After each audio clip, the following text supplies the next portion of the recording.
Hello mga kapalalabs no. So karon kay panihapon naman sad ta no, luto na sad ta diri no, mao ni ako mga ingredient no, kailan man siguro mo ani atya lisod sa nawa kailan no nga mo yun ni permit ng balik na sa kusina ng mga lamas. So hulaan nyo unsa nga akong lutoon no, kung kabalo mo comment lang kung unsa ni ang ngalan atya si Mikos Mikos gigisa na ni Mark no. Tig video ra ko ani ang ending ani bitaw no, wala na ako na videohan ang uban nga paghimo giunsa niya pagluto. Sige pa manggod ko kuan gud tanga ending paglunod banday niya ay ko kabantay pagisa niya.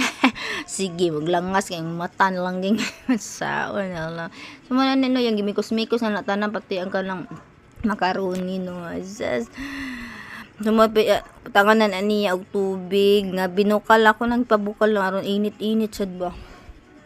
Ay, aron dili ta magulata sa kainit at yes, magpabukalaw ay kay init-init na so muna no hulata tan malata ang ato ang mga ingredient na mga gulay so karon ato na sadning ikuan ang kaning mushroom with corn so mo ni ato ang iimong murag itimpla ba kung wala na siya okay naman gyapon pero mas lami jud nga isa ingay ni kay mushroom ba yung lami kay mushroom na flavor.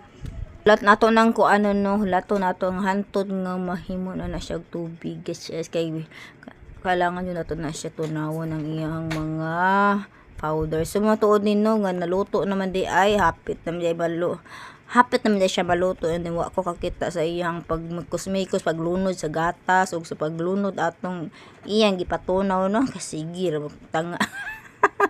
Naman na guys na paatik lang dayon ko ano og video di burabag ako nagluto di ra ba jud.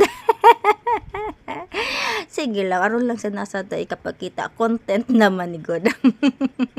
Tama to guys dali na mo diri mga unatan no kay agay mo na ikaon is life na sad nga to ang baba ng langging no. Sumali na mga unta.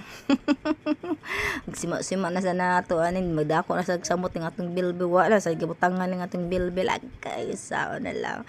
Bitaw ay mga unta. Sige mabait ning ako gidabalik-balikan sa una sa Jollibee kay lang ilang ingani ajay. Sumara to guys, thank you.